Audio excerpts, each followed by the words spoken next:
হ্যাঁ, এত বড় বেদ্যপ লোক, আমি নামাজ পড়তে আসছি আর আমার পাঞ্জাবি ছিঁড়ে দিল।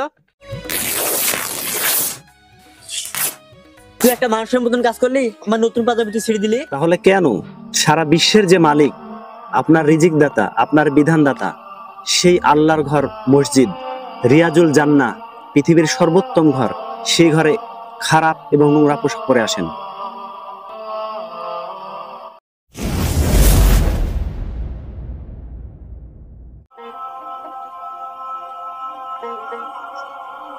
যাই নামাজটা আদায় করে আসি।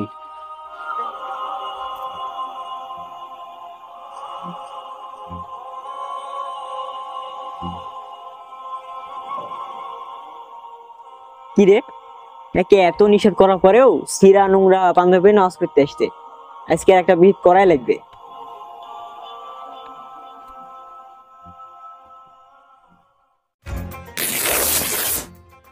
হ্যাঁ, এত বড় বেদ্যপ লোক, আমি নামাজ পড়তে আসছি আর আমার পাঞ্জাবি ছিঁড়ে দিল।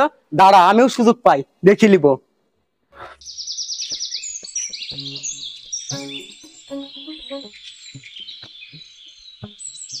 মানতে হবে, শ্বশুরের আমার ভালোই চয়েস আছে, পাঞ্জাবিটা আমাকে ভালোই মানাছে। শ্বশুর বাড়িতে অনেকদিন যাইনি, যাই শ্বশুর বাড়ি থেকে ঘুরে আসি।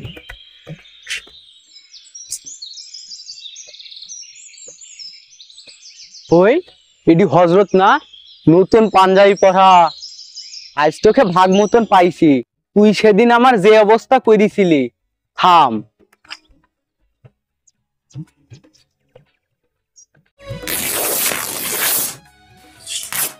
তুই একটা মানুষের মতন কাজ করলি, আমার নতুন পাঞ্জাবি তুই ছিঁড়ে দিলি। কেন, এখন কেমন লাগছে? সেদিন আমার পাঞ্জাবি ছিঁড়ে দিলা, মনে নাই? আমি মসজিদে নামাজও পড়তে পারিনি। হয়, সেদিনকে তো তোর আমি পুরাতন ছিঁড়া পাঞ্জাবি ছিঁড়ে দিছি, তুই আজ আমার শ্বশুরে দিয়া নতুন পাঞ্জাবি ছিঁড়ে দিলি। আমি অত কিছু জানিনি, তুই আমার সেদিন পাঞ্জাবি ছিঁড়ে দিয়েছিলি, তাই আমিও তোর পাঞ্জাবি ছিঁড়ে দিনু। আমি নতুন পাঞ্জাবি পরে এক জায়গায় যাচ্ছি, তুই ছিঁড়ে দিলি। থাম, আমি ইমাম সাহেবের কাছে বিচার দিছি। আচ্ছা ভাই, বলুন আপনাদের দুজনের কি সমস্যা হয়েছে? ইমাম সাহেব, আমি নতুন পাঞ্জাবি পরে শ্বশুর বাড়ি যাওয়ার জন্য বের হয়েছি, আর গোলাম রাব্বি রাস্তার মাঝখানে কিভাবে দেখেন আমার নতুন পাঞ্জাবি ছিঁড়ে দিয়েছে। কি ব্যাপার গোলাম রাব্বি মামা, আপনি ওনার পাঞ্জাবি ছিঁড়ে দিয়েছেন কেন? ইমাম সাহেব, সেই দিন আমি নামাজের উদ্দেশ্যে মসজিদে বের হয়েছি, আর হজরত পিছন থেকে এসে আমার পাঞ্জাবি ছিঁড়ে দিয়েছে, তাই আমিও ওর পাঞ্জাবি ছিঁড়ে দিয়েছি। কি ব্যাপার ভাই, আমি তো বিষয়টা কিছু বুঝলাম না। আপনারা দেখি ছোট বাচ্চাদের মতো একে অপরের পাঞ্জাবি ছিঁড়াছিঁড়ি নিয়ে ব্যস্ত আছেন, এটার কারণটা কি? ইমাম সাহেব, আপনি সেদিন খুতবাতে বললেন সবচাইতে ভালো পোশাক পরে মসজিদে আসতে হবে, কিন্তু এই গোলাম রাব্বি যে পোশাক পরে মাঠে যায়, হাটে যায়, ওই একই লিস্তি নোংরা পোশাক পরে আবার মসজিদে আসে। আমি তাকে অনেকদিন মানা করেছি, সে আমার কথা শুনেনি, আমি ইচ্ছাকৃতভাবে তার পাঞ্জাবি ছিঁড়ে দিয়েছি। জি ভাই, আপনি যেটা বলেছেন সেটা সম্পূর্ণটাই ঠিক। সবচাইতে উত্তম পোশাক পরেই আমাদেরকে মসজিদে আসতে হবে, কিন্তু আপনাদের দুজনের মাঝে যে কাদা ছড়াছড়ি, এটা মোটেও উচিত হয়নি। দেখেন ইমাম সাহেব, এর যদি ভালো পোশাক কেনার সমর্থ না থাকতো তাও মানি নেওয়া যেত, আল্লাহ তার ধন সম্পদ টাকা পয়সা কম দেয়নি। ভাই ঠিক আছে, দুজনের ভিতরে ঝামেলা না করে আপনি তো তাকে সুন্দরভাবে বুঝেও বলতে পারতেন। আর ইসলামে কোনো বিষয় নিয়ে বাড়াবাড়ি করা মোটেও উচিত না। আচ্ছা, আপনি আত্মীয়ের বাসায় বা বিশেষ কোনো ব্যক্তির সাথে দেখা করতে এভাবে কি নোংরা পোশাক পরে যান?